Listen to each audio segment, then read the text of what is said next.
విశాఖ రుషికొండ పర్యాటకులకు మధురానుభూతిని మిగిల్చే టూరిజం కాటేజీలను కూల్చి కట్టిన ప్యాలెస్లు. పేరుకే ఇది టూరిజం ప్రాజెక్టు. కట్టుకున్నది జగన్ కోసమే. కట్టింది జనం ధనంతోనే. ఇది నాడు ప్రతిపక్షాల నుంచి వచ్చిన ప్రధాన ఆరోపణ. సీన్ కట్ చేస్తే అసలు ఏంటి రాజమహల్ రహస్యం, ఇందులో ఏమేం ఉన్నాయి అనే విషయాలు లోపలికి వెళ్లి పరిశీలిస్తే గానీ తెలియలేదు.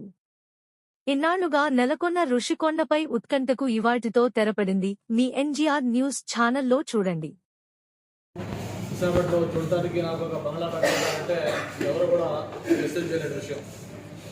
కానీ దానికి భిన్నంగా విశాఖపట్నంలో రాజధాని అని చెప్పి అసెంబ్లీ సాక్షిగా అమరావతి రాజధాని అని చెప్పని అంగీకరించి మళ్ళీ అధికారంలోకి వచ్చిన తర్వాత దాని మీద యూటర్న్ తీసుకొని లేదు 3 రాజధానులు, Visakhapatnam executive capital, Amaravati legislative capital, Kurnool judicial capital అని చెప్పని ఆయన మాట తప్పి వరని చెప్పి అక్కడ యూటర్న్ తీసుకున్నారు. సరే, దాన్ని ఎలాగూ న్యాయస్థానాలు అంగీకరించకపోయినా కూడా నేను వచ్చే ఉంటానని చెప్పని ఇక్కడ చెప్పడం జరిగింది. దాన్ని కూడా చూసాం మనం. అనేక వాయిదాలు వేశాడు, అనేక పండగల పేరు చెప్పారు, ముఖ్యమంత్రి చెప్పారు, ఇన్ఛార్జీలు చెప్పారు, మంత్రులు చెప్పారు, ఎమ్మెల్యేలు చెప్పారు, ప్రతి ఒక్కరు కూడా డేట్లు చెప్పారు, ఇదిగో వచ్చేస్తున్నాడు అదిగో వచ్చేస్తున్నాడు. చివరికి ఆయన రాకుండానే ఆయన పదవి కాలం కూడా అయిపోయింది. అయితే దీంట్లో ప్రధానంగా మనం ఎందుకంటే ముఖ్యంగా ఆయన విశాఖపట్నంలో వచ్చి ఉంటున్నాం అని చెప్పని ఏదైతే ఇప్పుడు మనం కూర్చున్న ఈ రుషికొండ, ఒకప్పుడు సప్త ఋషులు ఈ కొండపై నడయాడాలని, ఇక్కడ తపస్సు చేసుకునేవాళ్ళని, దీనికి ఒక హిస్టారికల్ ఇంపార్టెన్స్ ఉన్న కొండ. ఎవరైనా విశాఖపట్నం నుంచి బీచ్ రోడ్ వెళ్తా ఉంటే వెళ్ళే వాళ్ళందరికీ కూడా పచ్చటి కొండ అందరినీ కూడా ఎంతో ఆకర్షిస్తూ ఉండేది. అటువంటి ఒక పచ్చటి ఋషికొండని టూరిజం దీని కింద అక్కడ రిసార్ట్స్ కట్టి ఉంచితే బ్రహ్మాండమైన లాభాల్లో నడుస్తున్న ఆ టూరిజం రిసార్ట్ని కూడా మరి పూర్తిగా డిస్మాంటిల్ చేసి ఇక్కడ అత్యంత రహస్యంగా గోప్యంగా ఈ విలాసవంతమైన రాజమహల్ని నిర్మాణం చేయడం జరిగింది. ప్రభుత్వం ఏదైనా ఒక నిర్మాణం చేసేటప్పుడు దాంట్లో రహస్యాలు ఉండవు. బహిరంగంగా ఆ బిల్డింగ్ దేనికోసం కడతా ఉన్నారు, ఎంత విస్తీర్ణత కడతా ఉన్నారు, ఎంత ఎస్టిమేట్తో కడతా ఉన్నారు, అందులో ఏమేమి ఫెసిలిటీస్ ఉంటాయి, ఇవన్నీ డ్రాయింగ్స్తో సహా బయట డిస్ప్లే చేస్తారు. కానీ దానికి భిన్నంగా దీన్ని అత్యంత గోప్యంగా, నాకు తెలిసి బహుశా ఈ దేశంలో ఏ భవనం కూడా ఇంత వివాదాస్పదం కానీ ఇంత సెన్సేషన్ కానీ క్రియేట్ చేసి ఉండదు. ఎందుకంటే ఆది నుంచి కూడా ఈ ఇంతకాలం లేదు ముఖ్యమంత్రి క్యాంప్ ఆఫీస్ అన్నారు.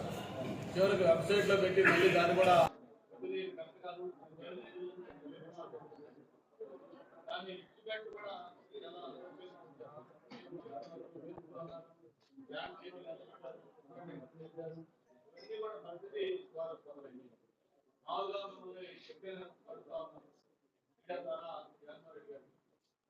ఆ రోజు ప్రజావేదిక చేసినప్పుడు ఆయన చెప్పిన కారణం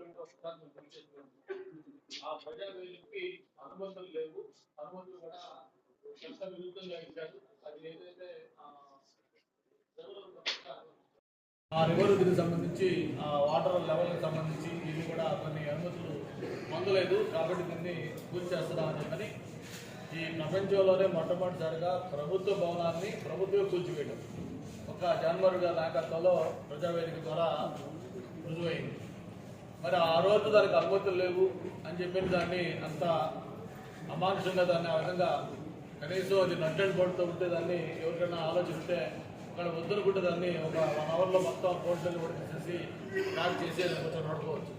అలా కాకుండా దాన్ని విధ్వంసం సృష్టించాలనే ఉద్దేశంతో జేసీబీలు, ప్రొక్లైన్ మిషన్లు తెచ్చి దాన్ని కూల్చేసిన విధానం మనకు గుర్తొంది. మరి ఆ రోజు అనుమతులు లేవని చెప్పిన దాన్ని కూల్చేస్తే మరి ఈరోజు ఈ రాజమహల్కి ఏం అనుమతులు ఉన్నాయని ఒకసారి అందరూ ఆలోచించాల్సిన అవసరం ఉంది. గ్రీన్ ట్రిక్ దాని దగ్గర నుంచి అన్ని దీనికి అనుమతులు ఎక్కడా కూడా లేవని చెప్పి ఎన్నోసార్లు చెప్పారు. ఎక్స్పర్ట్స్ కమిటీ నియమించారు దీని మీద.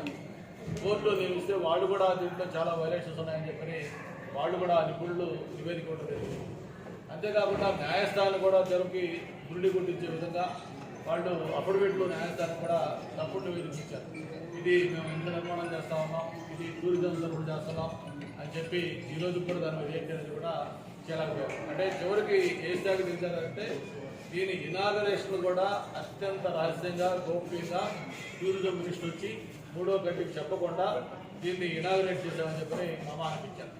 దాదాపు 500 కోట్ల రూపాయలు ప్రజాధనం వ్యయం చేసి మీరు కూడా చూసారు లోపలంతా ఒక్కొక్క హాల్ కానీ లేకపోతే కింద మార్పుల్స్ కానీ లేకపోతే శానిటరీ ఫిట్టింగ్స్ కానీ ఫర్నిచర్ కానీ ఇవన్నీ కూడా పూర్వకాలంలో మనం